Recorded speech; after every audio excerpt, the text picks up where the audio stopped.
Coach, start with your pitching staff. I mean, just looking at what y'all did, and it's remarkable, really, because you had 23 scoreless from your starting pitching, 34 strikeouts, and just one walk between those three starters. That just seems unheard of, you know.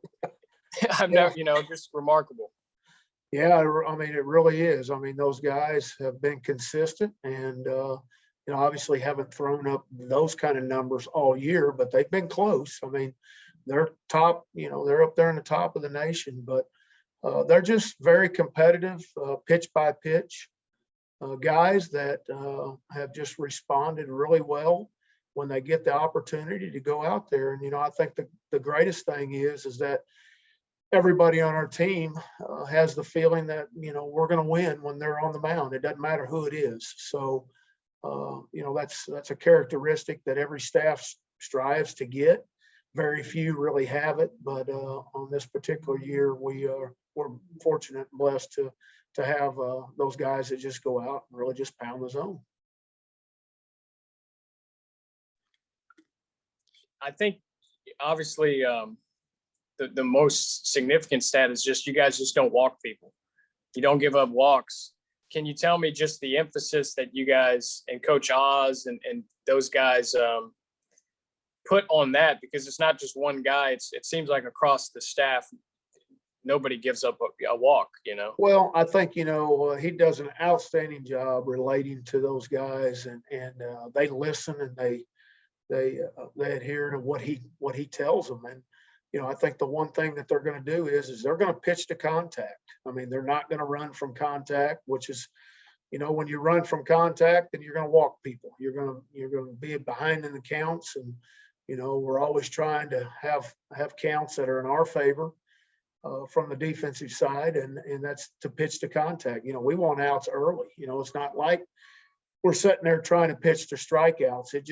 It happens with pitch location and really just attacking the zone. Well, you mentioned pitching to contact, and Walker Powell has kind of mastered that in his career. But today, describe what you saw from him, because obviously no one made contact, and he just a no-hitter for him. And on senior day, just how great was that, for him?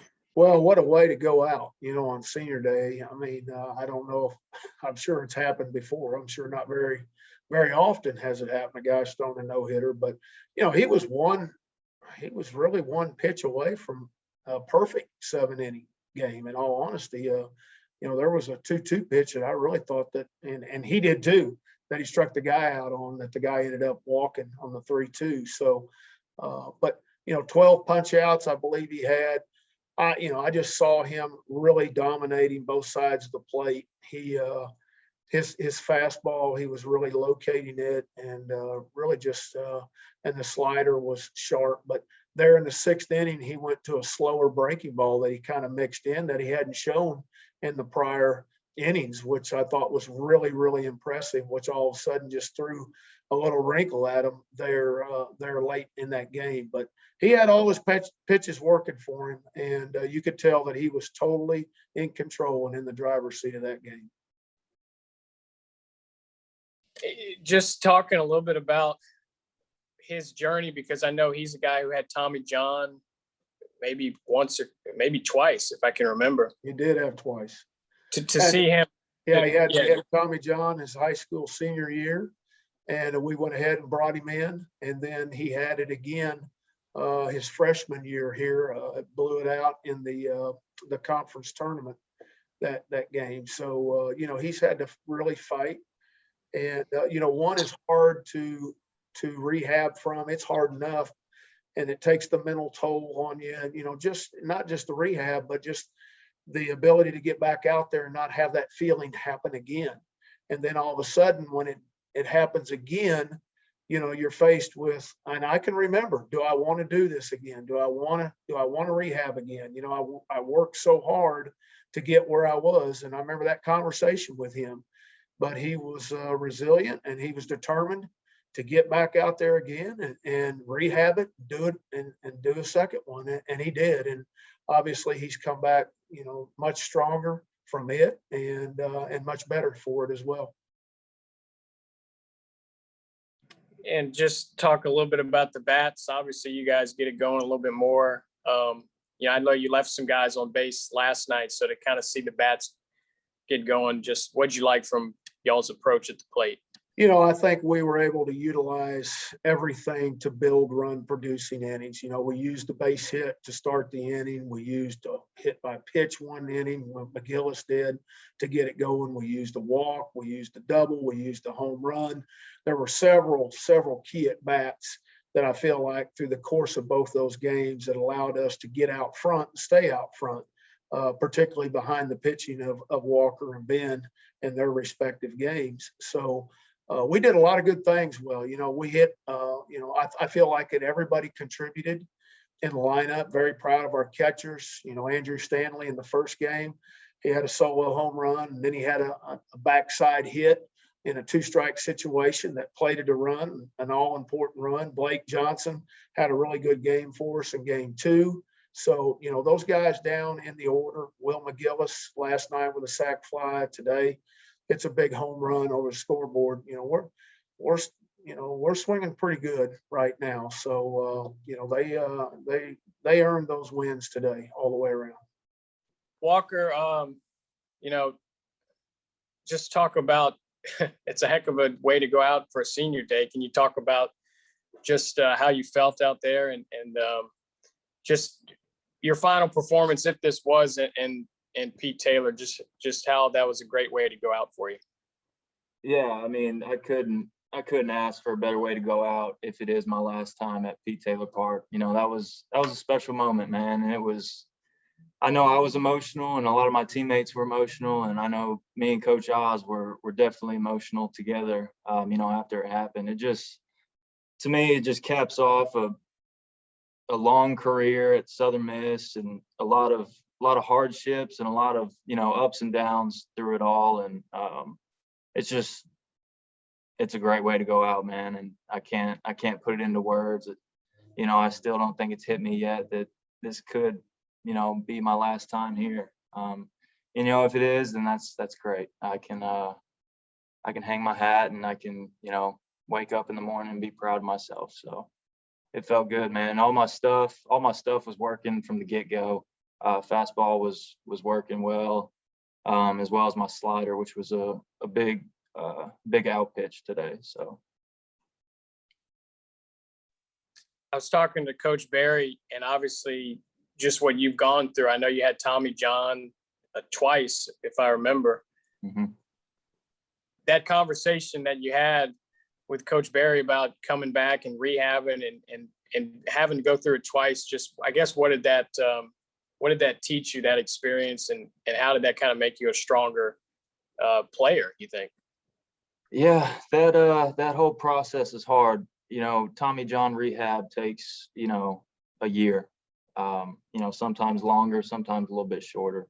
And, going through it twice, that second time it happened, my freshman year here, conference tournament against Marshall, in the semifinals. I remember that's when the second one happened. And, it's taught me that it's never going to be, smooth sailing. There's always going to be ups and downs. And, if you want to continue to play this game, then you have to learn how to deal with adversity. And, I feel like I am that encapsulates me very well. I've dealt with a lot of adversity, whether it be from, mental health stuff to injuries on the field, and, a lot of times not the setbacks aren't always, baseball related. A lot of during my time at Southern Miss, I've grown a lot mentally, which is that was the biggest thing for me. And, the Tommy John rehab just helped me build up my, strength as a person. And, it taught me to be disciplined. It taught me, just a lot of life lessons that, I think translate to the field. And, so, yeah.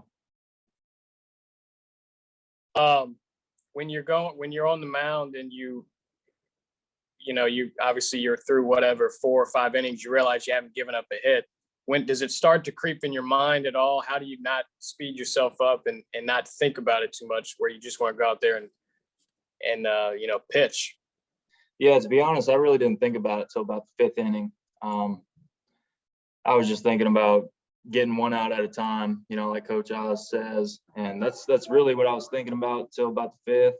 And then the 5th inning comes around, and I start thinking about it just a little bit. I'm not gonna lie, but yeah, I mean, whenever you start thinking about it, that's when you usually give up a hit. So I just did my best to just not think about it. It's just thought to myself, it's just another inning. Go out and get 3 quick outs as quick as you can, and that's kind of what I did. So. Can you just talk about the staff as a whole? I mean, what you guys have done so far this weekend, pretty remarkable. The starting pitching hasn't given up a run, and you guys have only given up 1 walk to 34 strikeouts. I mean, that's, I know we talked about it before, but that's pretty impressive to see. What's it like being a part of that staff and seeing other guys beside yourself go out and do what they're doing? Oh, it's crazy, man. This staff is one of the most talented staffs I've ever been a part of. Coach Oz does a great job at instilling a mindset in us that, attack the zone. If they're going to beat us, they got to beat us by hitting. That I think, especially this year, you've seen a lot of guys adopt that mindset, more so than at least I've seen in the past. And, I think that speaks to the success that we have as a staff and the numbers, the strikeouts to walks. I think that's just Coach Oz, I believe, is at the heart of that. I feel like he's a very, he's a people person.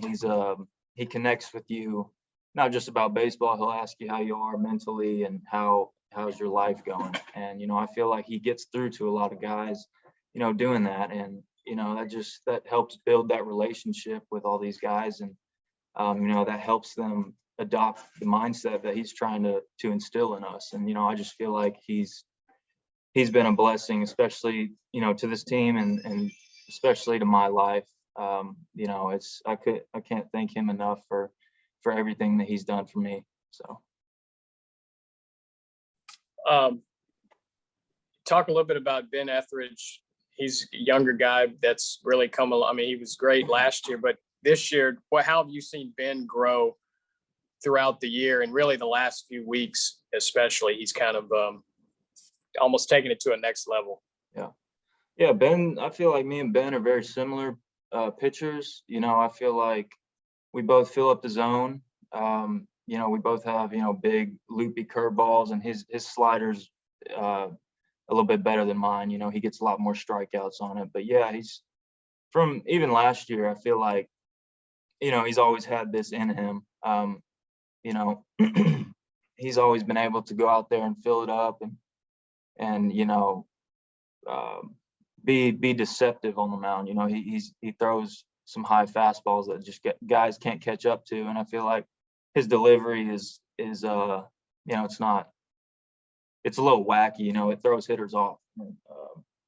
I just think these past few weeks, he's just elevated. He's just executed everything better than he has before. Not that he hasn't done it well in the past, because as he has. But I just feel like he's, the more innings you get as a pitcher on the college level, the more comfortable you get, the more confidence you get in yourself. So I just feel like he's gaining that confidence, and he's really taking that next step.